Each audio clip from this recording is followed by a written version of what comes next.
The story of the brutal of Inanimates. Creaking sounds can be heard coming from pressure inside an enormous boulder.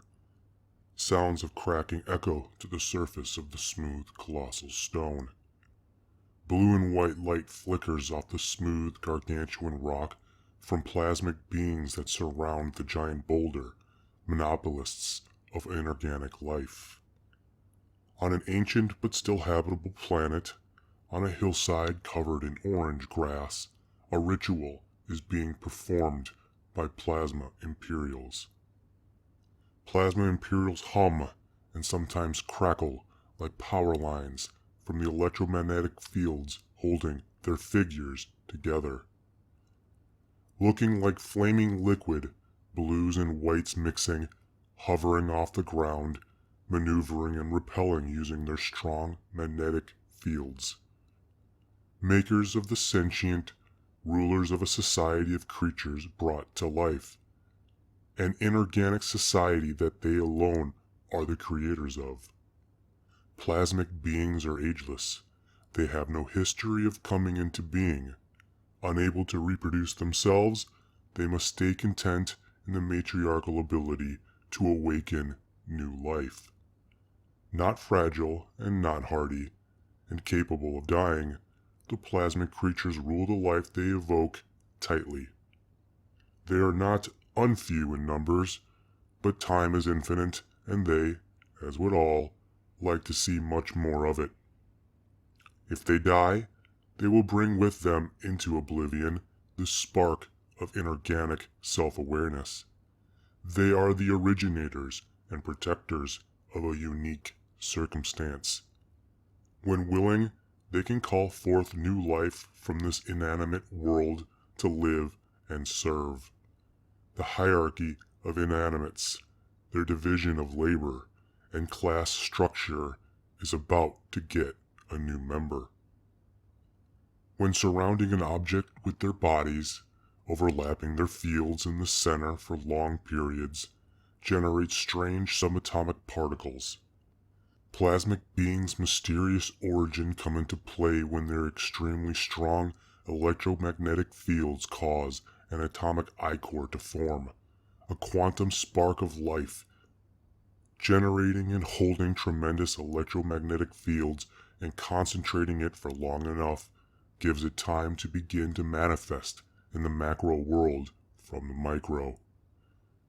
Cultivating it, the atomic ichor's quantum birth starts by interlocking and engulfing the rock's atoms, or any other material's atoms of the plasmic's choosing. Branching out from the quantum, past the molecular level, ribboning through the rock, growing into the macro world, veins of dark, dense, cryptic ooze fill the destitute matter. Fertilizing a sterile, impotent wasteland with the help of the plasmic beings, the atomic ichor domesticates the macroscopic, veining its way through the barren, bringing life to the lifeless. A loud, straining sound increases from inside as the stress on the mighty boulder grows, as it develops and matures. Suddenly out of the boulder two giant limbs grow and extend, nubby ends smashing into the ground. 3 digits grow from the nubs, propelling itself up for leverage. Struggling and pulling its way free from the boulder, a humanoid figure emerges. A head clears the surface, out of the rock, as if it was sludge. Then a torso clears, and one leg lifts itself out of the boulder and steps its foot down. Then the other clears the rock.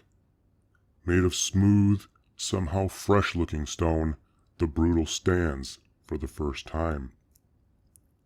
Numerous kinds of creatures of inanimate matter are brought to life like this, all having varying degrees of the same and different properties based on its material. Creatures made of hard, dense material serve as protectors and punishers, guards and reinforcers. Mineral monsters are given the most ethically questionable tasks. They are the boots on the ground, the soldiers on the streets, the ones following orders. The spectrum of physics that animate the inanimate, that inhabit the empty, are complicated and fantastical. Processes feeding off each other, levels emerging from seemingly, deceptively, nothing.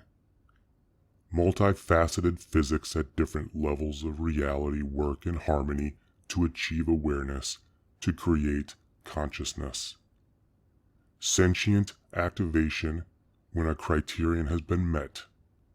Life made not of chemicals and electricity, or of organs and bacteria, but of strange physics, large and small, working in harmony, just like organic, evolved bodies, but yet both still just a container, a device for will.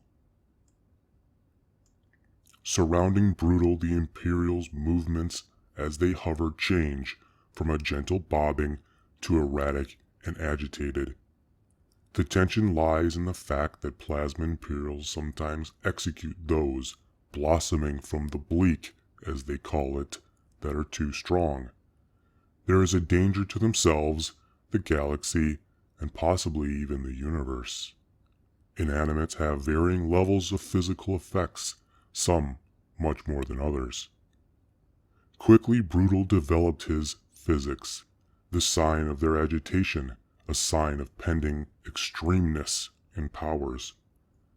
A soft, serene beginning with loose dirt, light pebbles among the grass lazily floats off the ground.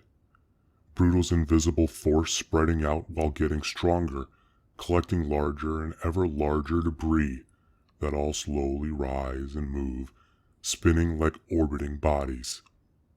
Everything not gripped into the ground becomes suspended in air and slothfully rotates with Brutal at the center. Brutal's gravity vortex expands and strengthens too quickly. The plasma Imperials drop formation and retreat a distance. Meanwhile, suspended debris swirls slowly, casually, caught in unstoppable gravity, while Brutal, although standing, the stone beast is still mostly weary and unconscious from birthing. Debris spiraling inward in a gravitational vortex, hitting what would be the stone surface, rock flesh of Brutal, begins to disappear. Rubble pulled gently inward, cradled in Brutal's gravity, disintegrates on a thin, imperceptible horizon covering Brutal's body. It glides into nothing, vanishing layer by layer at the surface. One can imagine it continuing that way slowly into the center, somewhere in that giant stone monster, instead of being obliterated forever. The unmistakable sound of plasmic humming approaches Brutal, electrifying the air with their killer intent. Waves of intense magnetism crash over Brutal's body. His electrons begin to slow down. Like a heart attack, weakness drops him to the ground, nausea overtakes him. Powerful magnetism is a weakness to all emerging inanimates, easily disrupting their newly forming bodies. Plasma Imperials have decided to kill Brutal, culling him at his most vulnerable, progressing faster than any inanimate before. They may have already waited too long. Down to one knee, hunched over, holding himself up, trying not to collapse, struggling for existence, his strength fading, he begins returning to nothingness. He experiences fear and panic. There is a realization of nothingness, of not being, and the possibility of going back to that forever. Debris drops, no longer floating, motionless, as lifeless as before, scattered around. Brutal collapses, splayed on the ground, his new senses fading. Lifting his head, he sees his creators blazing before him. Orange grass sways in the breeze between them. They see him as a tool, a lower life form, nothing more than survival, and ironically, an artificial life form. These brutal beasts should be grateful in absoluteness for their consciousness, is the thinking of plasma Imperials. Intensifying, a deep hum collectively from the plasmas goes sub-bass. The air crackles with electricity. Plasma Imperials increase their magnetism, forcing more and more onto Brutal, but they have plateaued and can't handle the force of more magnetism because Brutal refuses to die. The Imperials are struggling dangerously to continue their flexing of magnetic forces, but making his way from the rear, the squadron leader approaches. The leader is taller, wider, and stronger than the regular Imperials, with a different type of magnetism from his different configuration as a plasmic being. He lends his help and makes Brutal hum and crackle from the inside. Passed on to all created inanimates, given from the original plasmic beings, they have the ability to communicate with each other. Brutal can now speak to the Imperials. Help is what he asks. Help of some type, not knowing the help he needs, being as an experientially blank as he is. The Imperials understood. They witnessed the suffering before the pleas. Everything is temporary but them. Coldness, a senselessness comes with eons of steadfastness and an ideology. Desensitized to the suffering and death of many before. And anger builds in the dishonor of being disobeyed, indignity of not dying, disrespect in his struggle. How does Brutal not sense their greatness and will, and simply concede his life? Structure must be maintained, order faithfully and fatally preserved. Hierarchy is their equity, extreme rigidity in a plasmic society. Lashing out in disgust by the continuous, laborious struggling from the dying creature, the squadron leader electrifies the air around him. Streaks of lightning tear across Brutal's body, gouging, mutilating his stone flesh. Brutal just lies there withered, cracking, crumbling, being flayed alive, with rock ripped out, pieces scattered around, atomic ichor oozing out. It was a delight, the experience in both cruelty and curiosity and infrequency for the Imperials. Killing another inanimate was rare, a stone one even rarer. Extermination is routine and mandatory in plasmic civilization, but that is mostly for sentient life. Flesh and blood, evolved organics. They refuse to call culling of parasitic infections to their inanimate world worthy of the title systematic genocide. Loose debris lying around Brutal starts floating. Suddenly immense gravity swirls, tearing up vegetation, ripping trees from the ground, raising boulders. The thin, imperceptible horizon covering Brutal's body consumes ferociously again. A storm full of rubble swirls, trees and boulders smash into each other.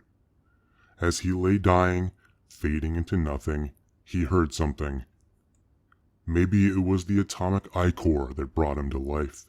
Maybe it was his imagination. But he had heard or experienced a faint whisper of encouragement, a whisper that his will to live was justified, a whisper of hopeful solidarity. With the darkness enclosing, the serene, dying peace inside Brutal's mind lay in stark contrast to the raging storm outside. More and more debris is ripped from the ground, swirling inward, forced into that boundary of oblivion. Smaller stone lumps ripped from the body reactivate and begins again devouring rubble. All the little pieces hum in resonation together, synchronizing in vibration from the storm invigorating the surface of Brutal's mangled chunks. Looking like a ravaged, fossilized carcass, unwilling to die, the Brutal, gathering all his new will, finds inside himself a spark, a quite literal chain reaction from levels deep inside. A blast of bright light, and Brutal, still prostrated, begins floating. Torn pieces of his body float too and are pulled in. Reaching the body again, they seem to just merge. What was once smooth and unblemished stone now looks patched together, carved like bark, etched and aged like a weathered tree. Brutal awakens, sets his feet on the ground and stands erect. His visual senses energize, and he can see. Green sky, orange grass, blue and white plasmic beings. Auditory senses can hear the buzzing and humming of the plasmic Imperials, along with the gravitational storm. Not knowing what to make of the uncommunicative beings in front of him, who refused his pleas for help and tried to murder him, Brutal swings his long, massive arm through the plasmic beings. Although they look formed of blue and white fire, these beings don't interact directly with the world, only through their electromagnetic effects. So Brutal's arm goes right through them. The singularity covering him isn't strong enough to affect their almost ethereal bodies, nor his gravitational effect strong enough to suck them in. Attempting to demagnetize Brutal, his atoms twist and distort in the squadron leader's last effort to kill him. Brutal's body begins to glow red hot, radiating heat and light from all the energy being released from the forced, unnatural deformation of his atoms. Soon, all the contorting and straining energy will snap, and in a burst of demagnetization render him dead. Brutal has no idea how to resist this torturous burning, this unstoppable inner pain. He is literally blazing alight like lava.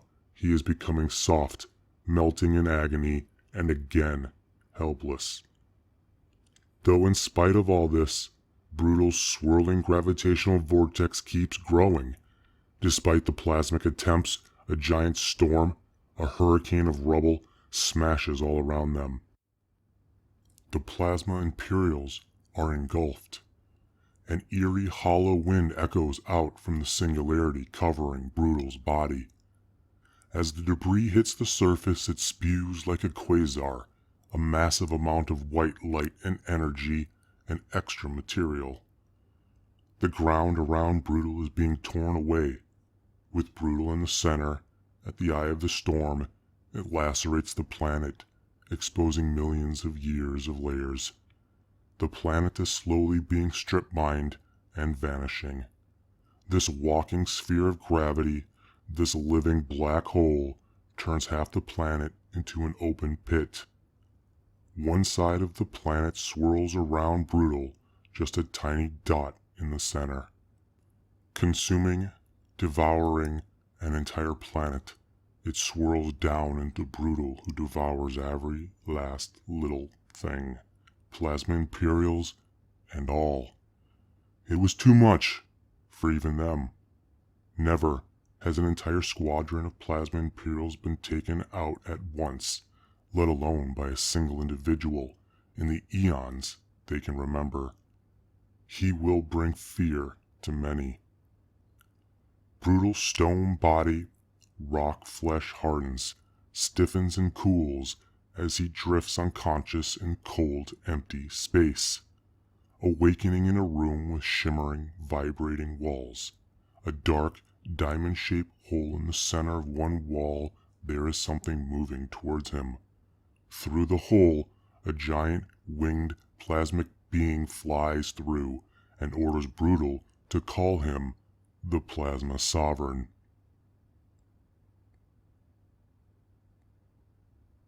The end. Where it goes, The Epilogue. Eventually, Brutal destroys Plasmic Society, killing the Plasma Sovereign and taking his place, earning the title the Brutal of Inanimates. He learns to continue to bring more Inanimates into this world his own way, and no longer wars or genocides organic creatures.